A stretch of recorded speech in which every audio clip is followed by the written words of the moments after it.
sure you go for those two types of investment rules and you'll make a great investment. There are some brands which are always going to become an investment. Low supply and high demand always will raise up the pricing. So if you are looking for an investment, going for the 35s is a great piece because... Is that how much it is? This I'm very curious to talk about. Keep watching this YouTube channel and we'll be able to share the trends. Hi, I'm Serena Sadiq, the CEO and founder of Luxury Promise, and I am back today with a video on your top bags you should invest in. So, I'm with the Claire. You can't see her. The Claire.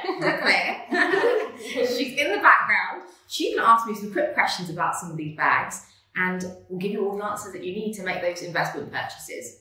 Some questions that you don't know because I want to really test your knowledge on the spot. Okay. What makes a bag an investment bag?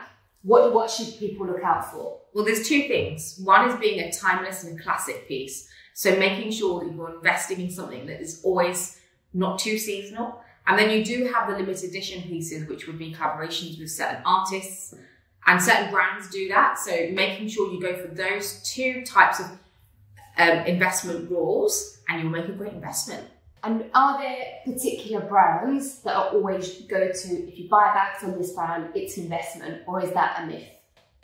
No, there are some brands which are always going to become an investment. And I'm going to start with one which you guys will always see.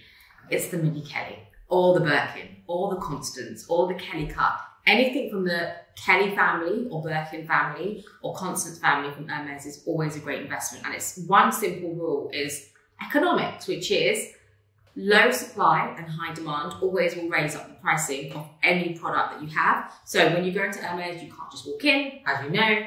It's a wish list piece. You really have to wish really, really hard, like you're wishing on a shooting star, literally, to get one of these bags. So if you do get those wishes fulfilled, then something like this in the retail market world from Hermès store would be around 5,800 to now about 6,200, depending on the model. And this particular Mini Kelly would sell for up to £32,000. Wow. And do you think that the trends affect this? So this right now is one of the highest reselling pieces from Hermès. Is it because everybody wants a Mini Kelly? Will that change, do you think? Again, it's that economic rule, which is economy, which is like really high demand for it and really low supply. So, of course... Okay, so that's a good way to look at it. We've got the high demand, so if in future people want this, is this B35? Yeah, it's a bit. So if the B35 is everyone wants a big bag, economics, high demand, the profit is going to be higher. Exactly. Okay, that's really good, logical, simple advice. Especially with the Birkin now, with the bigger Birkin 35s, if you're looking for making an investment piece in the secondary market, going for the Birkin 35 is a great way to go because you'll get one less than retail price. So you always, only bag that you will find, two bags that you'll find below retail price is a Constance and the Birkin 35. This is such good advice because I'm sure you get asked the same as me, what's the best investment bag if I can get a bag from Hermès? That's good advice because this... Anything from Hermès. But there's different profits and, you know, it depends on your budget, what you have to buy. But the resale of the Birkin 35, for example, in like 5 years ago, the resale value would have been around £4,800 for a Birkin 35. Now you're looking at them being around £11,500. We saw a jump 2 years ago. Yeah, which is now, in some cases, going above the actual, for a used one, going above the actual retail value. So if you are looking for an investment, going for the 35s is a great piece because one, it's a practical bag you can put in your things, you can't get hold of it, and that's when you get the good deals. You're not looking to spend almost, 5 digits, basically. Yeah. You can get this currently with 4 digits. And what about other brands that aren't Hermès? So I always go for things like, okay, you've got the classic Chanel flat bag, which again, you can't go wrong with.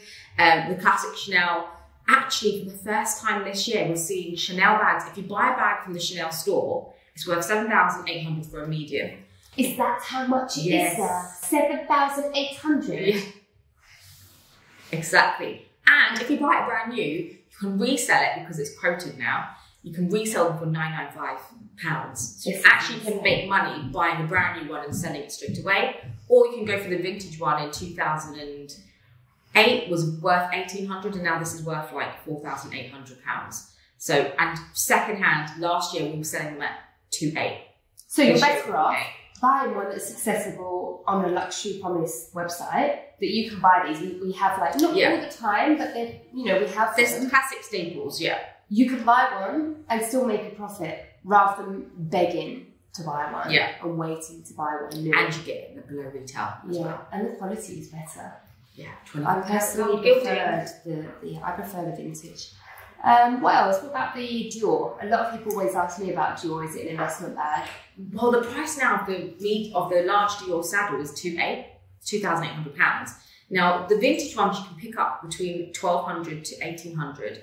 Now, this is a limited edition one because of the design that you have on it. So, because it's a limited edition piece, anything John Galliano saddle is worth much more money now. It's a great investment piece. It's a great everyday piece, and it's a bit of history as well. So you're actually getting the first edition as well. So the key thing is here, like you said earlier, the collaborations with the designers. Exactly. Okay, I don't really look out for that. Yeah. So anything collaborative like Stephen Sprouse or John Galliano, Tom Ford and Gucci. Yeah. Doesn't have to be the big price points. That's what I'm trying to say. It doesn't have to be a Birkin or a Kelly or Chanel. You can make investment pieces from going with the Gucci Tom Fords or the Dior saddle bags. So you can go for those wider price points, as well as the keyhole.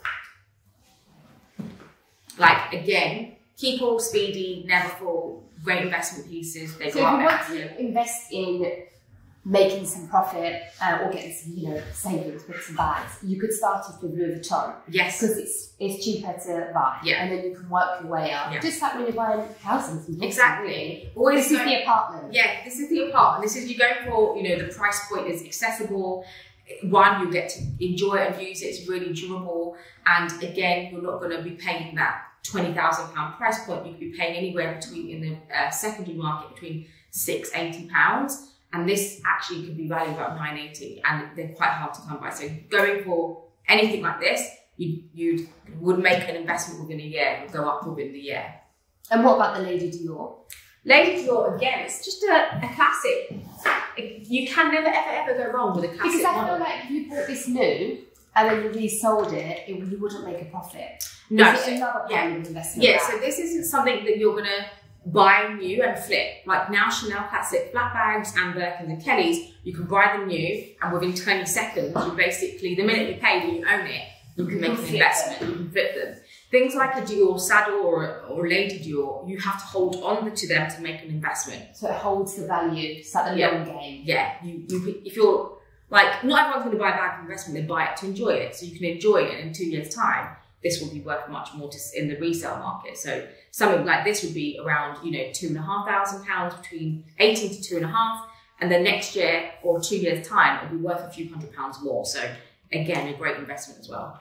Okay, to sum up investment bags, what are the brands we need to look out for?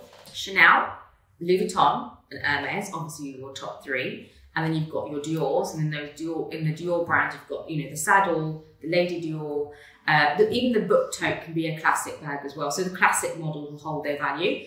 And then you've got obviously brands like Loewe puzzle bags, you know, they go up in value over 2 or 3 years. You have to just hold out a bit longer for them. So any of those classic models you hold out for, and you can get those investments. So do you think it's good advice that when people buy the It bag, for example, the Bottega bag, do you think if people sell them now because they're bored of them, you're better to hold on to them for a couple of years? Yeah. Well, it depends on if they keep them as a trended basis. So right now, we don't know if Bottega will then decide to not do the mini and they want to go back to the big. Then, of course, they become a trend rather than an investment. So making sure you know when like, for example, the saddle and the Dior book tote was released as a classic model. And the minute they did that, we knew they would become investment pieces. So make sure they become classic. This is to talk about. Yeah. So you have a book tote here, right? Oh, yeah. This I'm very curious to talk about. Slides in. So tell me about this one. So for me, I don't see this as a classic, but then I know it's available all the time. I wouldn't think this is an investment. So what is it? This is actually an investment piece. Is this a trend investment piece? It started off as a trend. So when they first came out, you would see lots of Influencers working with this, you would have seen them on lots of celebrities walking around with these handbags. And they were high demand with personal shoppers. Yes. So people were paying more. Yeah. But then I thought it died down. But then they introduced it as a classic model. Right. One of the reasons what makes this really classic is because it features the oblique print, which is famous John Galliano print as well. So it features something that's classic in the Dior model, which is the print.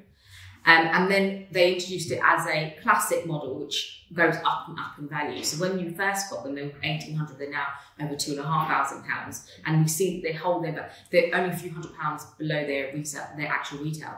So they're actually quite close to retail even when they're used. So it changes. You really got to keep an eye on the trends. The minute a brand launches a classic, they do, like, for example, the trendy diorama. When they did, do you remember the diorama? Yes. That's not now. They stopped it, and that crashed the resale value of the diorama. But then they just replaced it. So that's kind of what you need to look at. And what about the Chanel Trendy? When that became a classic, how did that affect? The prices went up on the Chanel Trendy. It's like you're almost paying more for a used Trendy than you are for a new. Sometimes I say to her, Sabrina, should I sell my Chanel Trendy? She's like, yes, sell it. Right, sell it, make some money. She'll tell me when it's like a good time to sell. So my advice is to keep watching this YouTube channel and we'll be able to share the trends and what is an investment. So the final question, talking about investment bags. Why is Hermès such a good investment? What are they doing that other brands aren't? Is it all down to marketing?